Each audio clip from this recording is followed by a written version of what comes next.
My sister forced me to eat takeout in a hallway while they toasted my nephew's promotion in a private suite. They thought I was just an ATM. But when the $2,900 bill arrived, I delivered 4 words that turned their celebration into a nightmare. Before we continue today's story, we have an urgent announcement to make. Due to technical issues, we are pivoting towards another channel. Please subscribe to our new channel, Kin and Karma. You can find the link in the video description, the pinned comment, and the collaboration tag on this video. Make sure to switch over now so you don't miss out. Thank you for your support. Now back to the story. The migraine was a living thing, a dull, throbbing entity that had taken up residence behind my left eye 3 days ago and refused to sign a lease. I was lying in the dark, a cold compress pressed against my forehead, the silence of my apartment only broken by the hum of the air purifier. It had been a brutal quarter at the firm. As a senior strategy consultant, burnout wasn't a diagnosis, it was just Tuesday. I had spent the last 6 weeks living out of a suitcase, flying between New York and London, restructuring a failing tech giant that didn't want to be saved. My phone buzzed on the nightstand. The screen lit up the room with a harsh, artificial glare, stabbing at my eyes. I groaned, rolling over to check the caller ID. Carla, my sister. I debated letting it go to voicemail. I really did. My body felt heavy, anchored to the mattress by exhaustion and the lingering nausea of the migraine. But the guilt, that old, familiar reflex ingrained in me since childhood, kicked in. Carla only called when it was urgent or when she needed money, usually both. Hello. My voice was a rasp, dry and weak. Mia, finally. Carla's voice was high-pitched, frantic, and far too loud for my current state. I've been trying to reach you all afternoon. Did you forget? I sat up slowly, the room spinning slightly. Forget what, Carla? I've been sick. I just got back from London yesterday. Oh, stop being dramatic, she snapped, dismissing my health with the same casual indifference she'd shown for the last 40 years. It's Cameron's big night. The promotion, we're celebrating at L'Orangerie tonight. You have to be there. He's been asking for you. Cameron, my nephew. The mention of his name softened the edge of my irritation. Cameron was the one bright spot in the otherwise murky dynamic of my family. I had practically raised him while Carla was finding herself in her 20s, and later, when she was busy managing her social calendar while I managed her bills. He got the senior analyst role. I asked, a genuine smile touching my lips for the first time in days. He actually got it. Of course he did, Carla scoffed. He's brilliant, takes after his mother.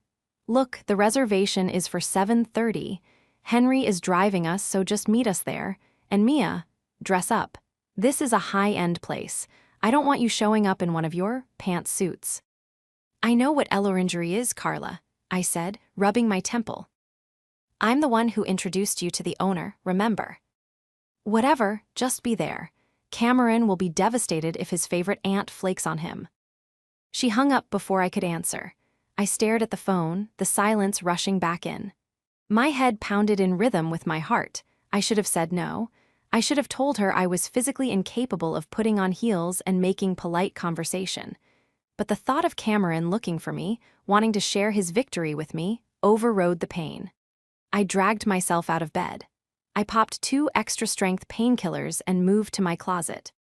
I chose a sleek silk navy dress, understated, expensive, professional. I applied my makeup carefully, hiding the dark circles, masking the pallor of sickness with blush. I looked in the mirror. I looked like Mia the success, Mia the provider, not Mia the tired, lonely sister who just wanted to sleep. I didn't know it then, staring at my reflection, but I was dressing for an execution. My own. The physical pain in my head was nothing compared to what was waiting for me at that restaurant. The betrayal that was coming wouldn't just hurt, it would dismantle my entire understanding of family. The taxi ride to L'Orangerie was a blur of city lights and nausea. I focused on my breathing, clutching the small, velvet-wrapped box in my purse. Inside was a vintage Omega watch, something I had bought at an auction 6 months ago, saving it for this exact moment. It was a congratulations gift for Cameron, a symbol of his entry into the professional world. a world I knew intimately. When the taxi pulled up to the curb, the restaurant glowed like a beacon of exclusivity. It was the kind of place where the menu didn't have prices and the waiting list was measured in months. I knew it well. I had entertained clients here for a decade. The maitre d', Jean-Luc, knew my favorite wine, my preferred table, and my aversion to cilantro. I stepped out, the cool evening air providing a momentary relief. I walked up the steps, expecting to see Carla, Henry, and Cameron waiting in the foyer. They were already inside. I gave my name to the hostess, a young woman I didn't recognize. "Mia, I'm joining the reservation for Carla." "Ah, yes," she said, her smile tight, almost pitying. "They are already seated in the private gold room. Please follow me." We walked through the main dining room. I nodded to a few familiar faces, a hedge fund manager I'd consulted for, a tech CEO I knew from a board placement. This was my world. I felt a sense of pride that I could treat my family to this experience, even if I wasn't the one strictly hosting. The hostess led me to the back, towards the private suites. But instead of opening the heavy oak doors to the gold room, she stopped just outside it, in a small, alcove hallway adorned with a decorative bench and a large potted fern. The door to the gold room was slightly ajar. I could hear laughter, clinking glasses, Henry's booming, boisterous voice recounting a golf story. "Madam," the hostess said softly. I turned to her. "Yes, are we going in?" Before she could answer, the door swung open. Carla stepped out. She looked impeccable in a crimson dress I recognized. I had paid for it last Christmas. Her hair was perfectly coiffed, her jewelry glittering under the sconce lights. "Mia, you made it," she said, but she didn't move to hug me. She stood in the doorway, effectively blocking the entrance. "Happy for Cameron," I said, stepping forward. "Shall we?" Carla didn't move. She held up a hand, her manicured nails catching the light. "Actually, that's the thing. We had a bit of a mix-up with the seating." I frowned, the headache spiking again. "What do you mean? It's a private room, Carla. There are 12 seats in there. There are only 4 of us."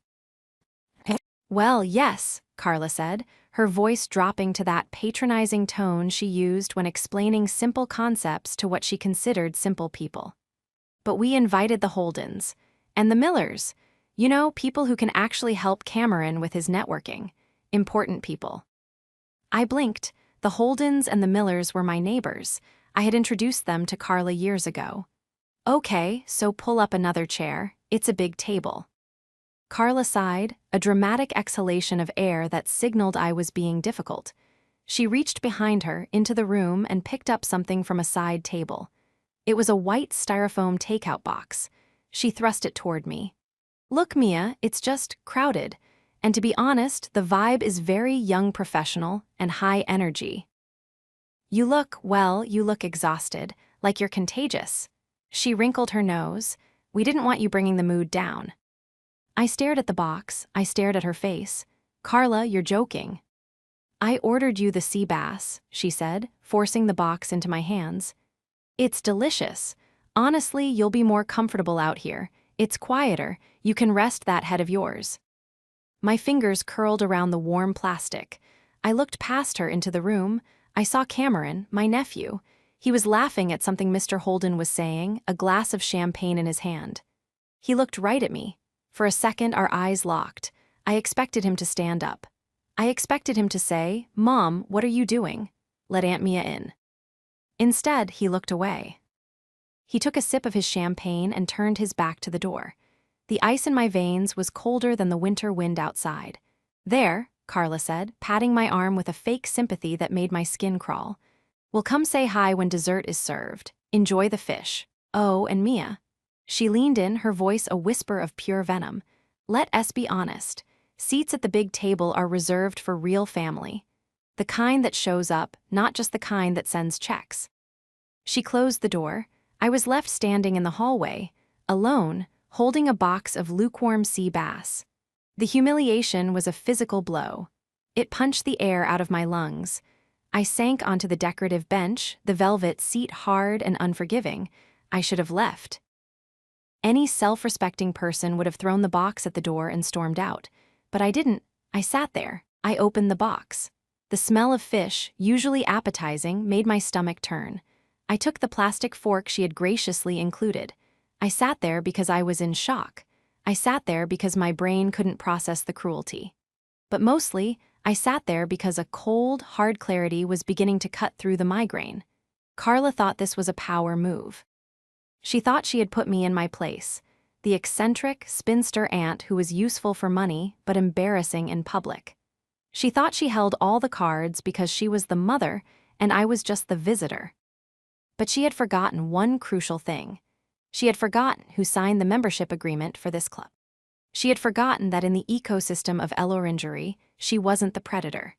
She was the plankton. As I sat on that bench, listening to the muffled roar of the celebration I was paying for but not attending, the memories flooded back. They weren't the warm, fuzzy nostalgia of a Hallmark movie. They were itemized receipts of my life. I remembered being 24, fresh out of business school, eating instant noodles for dinner so I could send Carla money for rent because her modeling career wasn't taking off. I remembered sitting in the loan officer's office, co-signing for Henry's third failed business venture, a artisanal dog treat bakery that went under in 4 months because Carla sobbed that the stress was going to kill him. And Cameron, my sweet, brilliant Cameron. I remembered the tuition checks for private school, the laptop for college, the summer internship I secured for him at my own firm, calling in favors I had saved for years, putting my own reputation on the line to vouch for him. I had built the foundation they were dancing on. The door to the private room opened again. I stiffened, expecting an apology or maybe an invite. It was Henry, my brother-in-law. He stumbled out, his face flushed with expensive scotch. He saw me sitting on the bench, the unopened takeout box on my lap. He didn't look ashamed. He looked amused. "Hey, Mia." He slurred, leaning against the wall for support.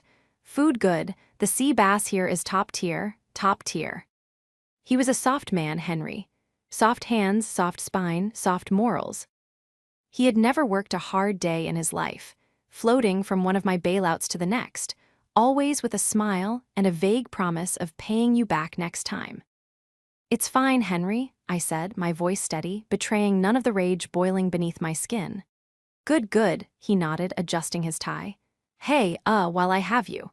Carla was saying, with the promotion and all, Cameron is going to need a bigger place, closer to the city. We saw this condo in Tribeca, loft style, very chic. We were thinking maybe as a signing bonus, from his favorite aunt." He winked. He actually winked. I looked at him, this man who was wearing a suit I knew for a fact I had bought for his birthday 3 years ago. He was asking me for $500,000 while I sat in the hallway like a servant. "Tribeca is expensive, Henry," I said flatly. "Investment, Mia, it's an investment." He waved a hand dismissively. "Anyway, think about it, don't be a stranger out here." He chuckled at his own joke and slipped back into the room. The audacity was breathtaking. It was almost impressive in its absolute lack of self-awareness. I realized then that this wasn't just about tonight. This was the dynamic. This was the ecosystem they had thrived in. I was the resource. I was the mine they stripped for gold, and when I was empty or inconvenient, I was boarded up and left outside. Carla wasn't just my sister. She was a parasite in silk. Her profession was socialite, but her true job was managing me. She kept me close enough to extract value, but distant enough to maintain her superiority. She resented my success even as she devoured the fruits of it. She hated that I was the one with the power, so she exerted the only power she had, social exclusion, emotional manipulation. And Cameron. He was the product of their factory. He had learned well. I looked at the takeout box. I closed the lid. I stood up. My headache was gone. It had been replaced by a singular, crystalline focus. I picked up my purse. I walked down the hallway past the gold room. I didn't storm in. I didn't make a scene. I walked straight to the Mater D station. Jean-Luc was there, reviewing the evening's manifest. He looked up, his face lighting up with genuine warmth when he saw me. "Mademoiselle Mia. I did not know you were dining with us. The hostess said you were unavailable." He looked confused, glancing toward the hallway I had just emerged from. "There was a misunderstanding, Jean-Luc," I said, leaning against the podium. I smiled. It wasn't a nice smile. My family is in the gold room. They seem to be having a wonderful time. Indeed, Jean-Luc noted, lowering his voice. They have ordered quite aggressively. The vintage Krug, the Wagyu, the caviar service. Of course they have, I said softy. Shall I have them set a place for you? We can bring in an extra chair immediately. No, I said. I'm actually leaving. I'm not feeling well. Oh, I am so sorry. Shall I call your car? In a moment, I paused, looking Jean-Luc in the eye. Jean-Luc, you know how usually, when my sister dines here, you simply charge my card on file. The black Amex. But of course, mademoiselle, it is standing instruction. The family account. Yes, I said. I took a deep breath. About that. The conversation with Jean-Luc was swift, surgical, and silent. He was a professional. He understood discretion.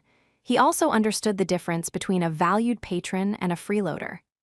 I am canceling the standing instruction, Jean-Luc, I said, my voice low but firm. Effective immediately, for tonight and for all future visits. Jean-Luc blinked, his pen hovering over the ledger. Are you certain, mademoiselle? The bill, it is already substantial. I am certain, I replied.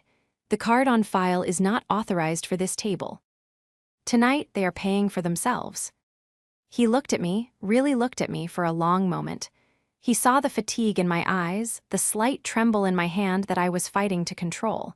He nodded once, a sharp, decisive movement. Understood. I will remove the authorization. The bill will be presented to the table directly. Thank you, Jean-Luc. I turned to leave but stopped.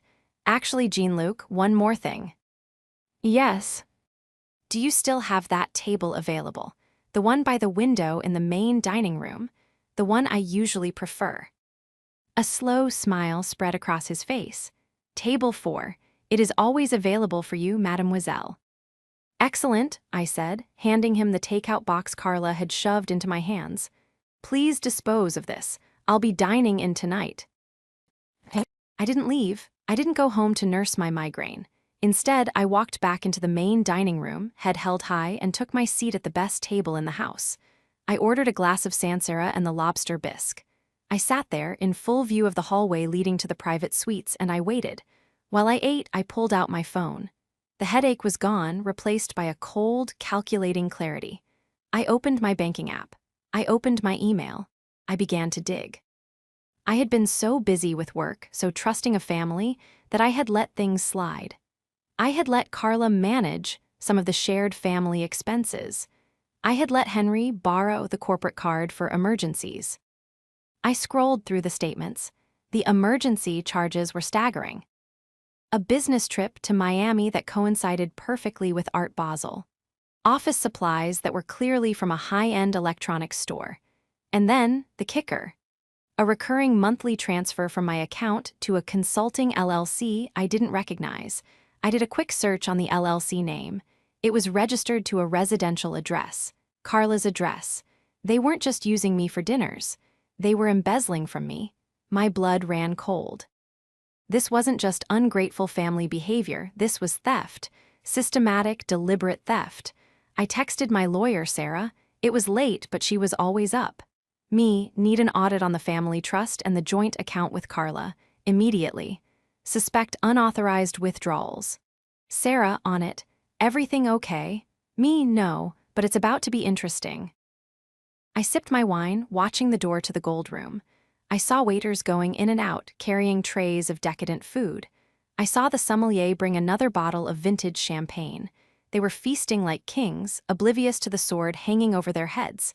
I realized then that I had been blind. I had thought my generosity bought loyalty. I thought my success lifted them up. But all it had done was enable their entitlement and fuel their resentment. They didn't love me. They loved my wallet. And tonight, the wallet was closed. An hour later, the door to the gold room swung open. The party was moving. Carla led the way, laughing loudly, her arm linked with Mrs. Holden. Henry followed, looking flushed and boisterous, slapping Mr. Miller on the back. Cameron was in the middle, looking every bit the successful young professional, basking in the attention. They were heading for the exit. They hadn't even looked for me. They assumed I had eaten my cold fish in the hallway and slunk home like a good little doormat. but their path to the door took them right past my table. I didn't look up. I continued to enjoy my espresso, scrolling through my phone. It was Cameron who saw me first. He stopped dead in his tracks. Aunt Mia. The group halted. Carla turned, her eyes widening in surprise. For a second, she looked confused. Then her expression hardened into annoyance. "Mia, what are you doing here?" She hissed, stepping away from the Holdens to confront me. "I thought you left. You said you were sick." "I felt better," I said calmly, setting down my cup. "The bisque here is excellent, much better than lukewarm sea bass in a hallway." The Holdens and the Millers looked uncomfortable. They sensed the tension, the undercurrent of hostility that Carla was trying desperately to mask with a tight smile. "Well," Carla said, her voice strained, "we're just heading out. Wonderful night.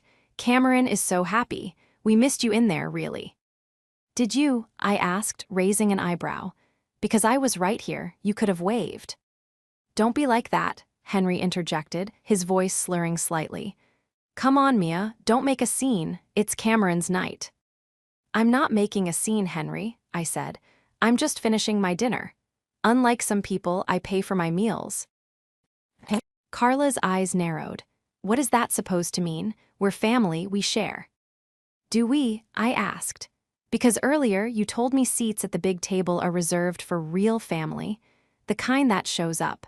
Well, I showed up, Carla, and I was shown the door." "That was a joke." She laughed, a shrill, nervous sound. "Oh, Mia, you have no sense of humor. You're always so serious. That's why you're alone." The insult hung in the air, sharp and cruel. The Holdens looked at their shoes. "Maybe," I said softly. "Or maybe I'm alone because I've spent my life surrounded by people who only see me as a bank account."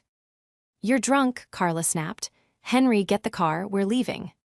She turned to go, dismissing me as she always did. But before she could take a step, Jean-Luc appeared. He wasn't alone. He had two other waiters with him, and he held a leather folio in his hand. He stepped directly into their path. "Excuse me, madame," Jean-Luc said, his voice polite but firm. "There is the matter of the bill." Carla waved a hand dismissively. "Just put it on the usual account. My sister's account, she's right there." She pointed at me. Jean-Luc didn't look at me. He looked straight at Carla. "I am afraid that is not possible, madame. The account holder has specifically declined authorization for this party." The silence that followed was absolute. The background noise of the restaurant seemed to vanish. Carla froze. Her hand dropped to her side. She looked at Jean-Luc, then slowly, terrifyingly, she turned to look at me. "What?" she whispered. "You heard him," I said, taking a sip of water. "I declined authorization." You can't do that," she stammered. Her face was losing color rapidly. "It's our account, the family account." "It's my account, Carla," I corrected. "My name, my credit, my money, you just have a card I let you use, past tense." "But the bill," she choked out, it's a lot." "I imagine it is," I said. "Vintage Krug isn't cheap, and 12 people, that adds up." Henry stepped forward, his face turning from flushed to pale. "Mia, come on, this isn't funny, just tell him it's fine. I didn't bring my wallet." "Neither did I," Carla said, panic rising in her voice. "Mia, stop this. You're embarrassing us in front of the Holdens." "I'm not doing anything," I said, leaning back in my chair. "I'm just a stranger, remember, someone you didn't have room for, and as a general rule, I don't pay for strangers." The facade cracked. It wasn't a hairline fracture, it was a complete structural failure. Carla lunged toward my table, her hands slamming onto the white tablecloth. The silverware rattled. "You spiteful, jealous B***." She hissed, her voice low and venomous. "You're doing this on purpose. You're trying to ruin Cameron's night because you're miserable." "I'm not the one who ordered 3 bottles of Crystal on a card that wasn't mine," I retorted, not flinching. "You have to pay it." She screeched, no longer caring about the onlookers. "We don't have that kind of money, you know we do." "Then why did you order it?" I asked simply. "Because you always pay." She screamed. "That's your job, that's all you're good for. You don't have kids, you don't have a husband, you just have money. What else are you going to do with it?" The words hung there, ugly and naked. She had said the quiet part out loud. She had confirmed everything I had suspected, everything I had feared. To her, I wasn't a sister. I was a utility. Behind her, I saw Cameron. He looked horrified. He was staring at his mother as if seeing her for the first time. The mask of the doting, successful matriarch had slipped, revealing the grasping, desperate woman underneath. "Mom," Cameron said, his voice quiet. "Stop." "Shut up, Cameron," she snapped, whipping around. "She's trying to humiliate us. She's trying to destroy your future." "No, Carla," I said, standing up. "I'm trying to save mine." I pulled out my phone. "And while we're discussing finances," I said, my voice projecting clearly to the group, "let's talk about the consulting LLC you set up, Carla. The one that's been billing my account for $5,000 a month for the last 2 years." Carla went white. Even her lips lost their color. She looked like she was about to faint. I don't know what you're talking about," she stammered. "I think you do," I said. "I think you and Henry have been siphoning money from me to fund your lifestyle, the trips, the clothes, this charade." I gestured to the restaurant. Henry looked like he was going to be sick. He started backing away, mumbling something about needing air. "That's embezzlement, Carla," I said. "That's fraud, and I have the bank statements right here." I held up my phone, displaying the transaction history I had pulled up earlier. The Holdens and the Millers were exchanging horrified glances. They began to shuffle away, murmuring excuses about early mornings and babysitters.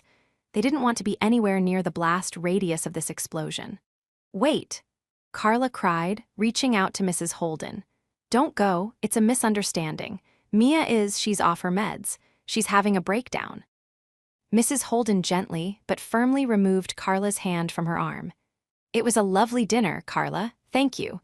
Well, we'll see you around." They fled, the audience was gone, it was just us. And the bill? Jean-Luc cleared his throat. "Madame," he said to Carla, extending the leather folio again. "The total is $2,940. We accept all major credit cards, or perhaps cash." Carla stared at the bill. She looked at Henry, who was studying the floor tiles with intense fascination. She looked at Cameron, who was watching me with a mix of shock and something else, respect. Fear. "I can't pay this," Carla whispered, tears streaming down her face, angry, frustrated tears. "Mia, please, I'm begging you, don't do this to me. Not here, not now." "I'm not doing anything to you, Carla," I said. "You did this to yourself. You ordered the feast. Now you have to digest the bill." I looked at Cameron. "Cameron," I said, "you're a senior analyst now. You make a good salary. Perhaps you should step up." Cameron looked at the bill. He looked at his mother, sobbing and defeated. He looked at his father, a coward in a tailored suit. He reached into his pocket. He pulled out his wallet. "I'll pay it," he said quietly. "Cameron, no," Carla gasped. "That's your bonus. That's for the apartment." "There is no apartment, Mom," Cameron said, his voice hard. "There never was there." He looked at me. "I'm sorry, Aunt Mia. I didn't know about the LLC. I didn't know about any of it." "I know," I said softly, "but you knew I was in the hallway, and you didn't come out." He flinched, shame washed over his face. He nodded slowly. "Yeah, I did know that, I'm sorry." He handed his card to Jean-Luc. It was a debit card. I knew how much was on it. It was his savings. Everything he had worked for. Jean-Luc took the card. He looked at me. I gave him a tiny, imperceptible nod. He ran the card. The machine word, approved. Cameron took the receipt. He didn't look at his parents. He walked over to me. "Happy promotion," I said, handing him the velvet box from my purse. "I got this for you, before all this." He took the box. He opened it. The vintage Omega gleamed under the restaurant lights. "Aunt Mia, I can't accept this." "Take it," I said. "Consider it a reminder. Time is precious, Cameron. Don't waste it on people who don't value you, even if they're family." I turned to Carla and Henry. They were broken, exposed. The entitlement had been stripped away, leaving only the ugly truth of their greed. "My lawyer will be in touch about the LLC," I said. "I suggest you find your own. You're going to need one." I signaled to Jean-Luc. "My car, please." "Right away, mademoiselle." I walked out of Ellorangery into the cool night air. I was alone. But for the first time in years, I didn't feel lonely. I felt free. The fallout was immediate, brutal, and spectacularly public. I didn't just walk out of Ellorangery, I walked out of their lives, but I left a trail of paperwork behind me.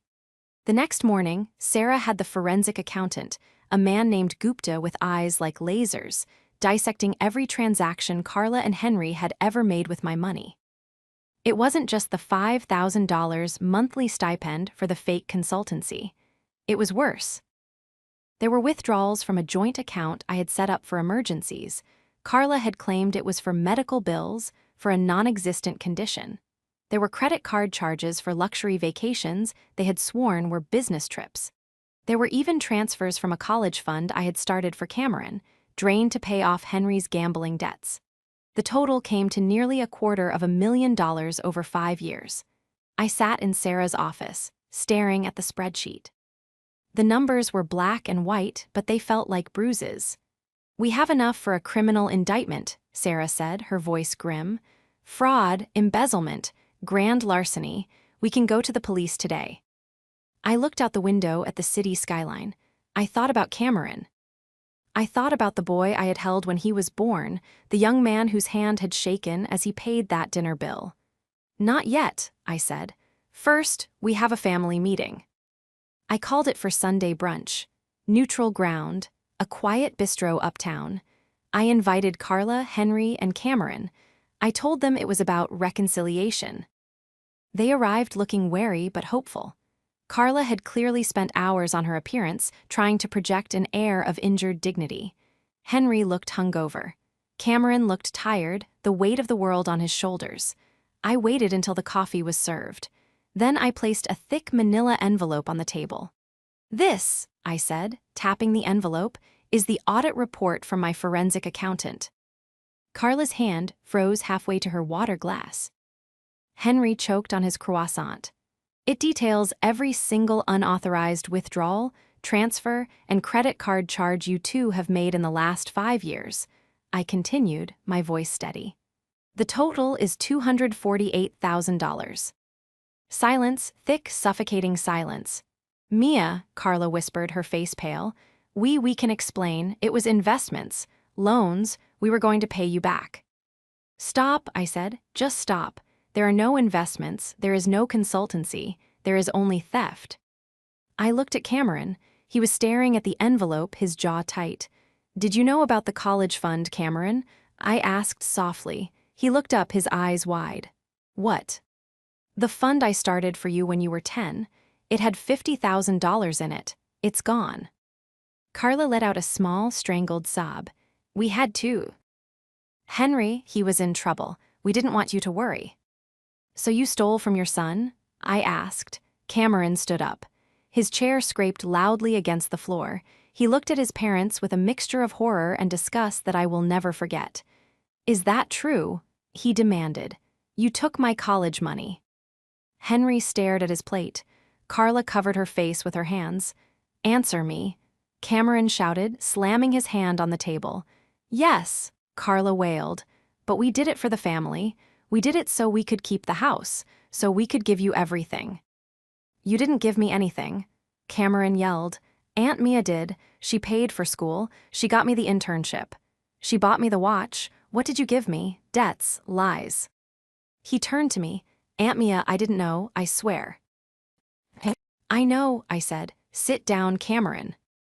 He sank back into his chair, shaking. I turned back to Carla and Henry. "Here are your options. Option A, I go to the police. You will be arrested. You will be charged with grand larceny. You will likely go to prison." Carla began to hyperventilate. Henry looked like he was going to vomit. "Option B," I continued. "You sign a confession.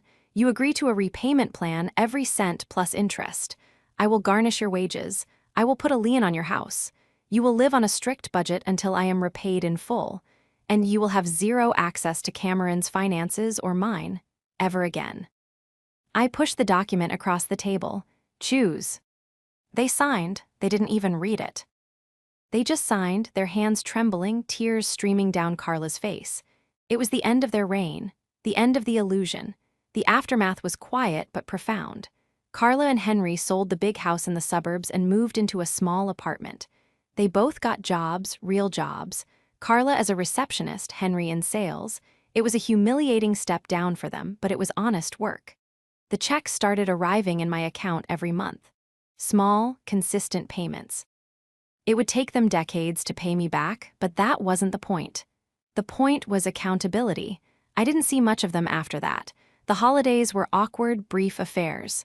The warmth was gone, replaced by a polite, distant civility. But the toxicity was gone too. Cameron was a different story. He moved into a small studio in the city, refusing to take any more money from me or his parents until he had built his own savings back up. We met for dinner every Tuesday. Real dinners. Not at El Orangery, but at quiet little places where we could talk. He wore the Omega watch every day. He told me he looked at it whenever he felt unsure, whenever he felt pressure to be something he was. It reminded him of the night he stood up.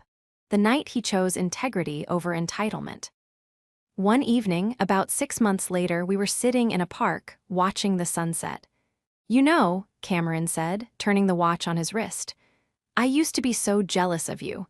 Mom always said you were lucky, that everything just happened for you." I laughed, a genuine hearty laugh. Lucky. Cameron, I worked 80-hour weeks for 20 years. I missed weddings. I missed birthdays.